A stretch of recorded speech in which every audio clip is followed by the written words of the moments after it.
వెలుతురు టీవీకి స్వాగతం. కరీంనగర్ జిల్లా తిమ్మాపూర్ మండలంలోని కొత్తపల్లిలో పార్టీ నాయకులతో కలిసి మన్ కీ బాత్ కార్యక్రమాన్ని వీక్షిస్తున్న సహాయ మంత్రి బండి సంజయ్ కుమార్.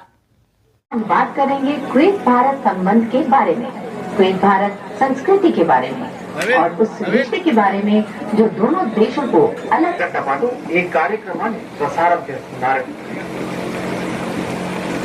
దానిలో భారతీయ సంస్కృతికి సంబంధించిన విభిన్నమైన అక్కడున్న భారతీయ పౌరులకు చాలా దగ్గరయ్యాయి. నాకు ఇంకా ఏం చెప్పారంటే హృదయపూర్వకంగా ధన్యవాదాలు చెబుతున్నారు. వారు నిజంగా చాలా గొప్ప ముందడుగు వేశారు. మిత్రులారా, ఇవాళ ప్రపంచవ్యాప్తంగా మన సంస్కృతిని ఏ విధంగా గౌరవిస్తున్నారో చూస్తే ఏ భారతీయుడికైనా సంతోషం కలగకుండా ఎలా ఉంటుంది? అలాగే తుర్క్మెనిస్తాన్ లో ఈ సంవత్సరం మే నెలలో అక్కడి జాతీయ కవి 300వ జయంతి ఉత్సవాలు జరిగాయి. ప్రపంచంలోని 24 మంది సుప్రసిద్ధులైన కవుల విగ్రహాలను ఆవిష్కరించారు. వాటిలో ఒకటి గురుదేవ్ రవీంద్రనాథ్ ఠాగూర్ విగ్రహం కావడం విశేషం. సోదరిమణులు, ఆడబిడ్డలు కూడా యోగా దినోత్సవంలో ఎంతో ఉత్సాహంగా పాల్గొన్నారు.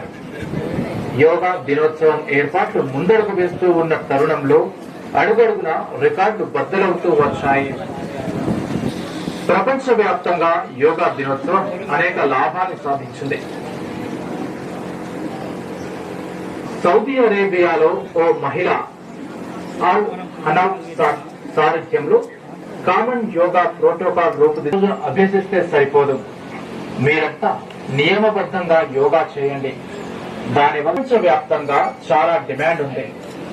అలాగే మనం ఏదైనా మన స్థానిక ఉత్పత్తిని ప్రపంచ స్థాయికి చేరడాన్ని చూసినప్పుడు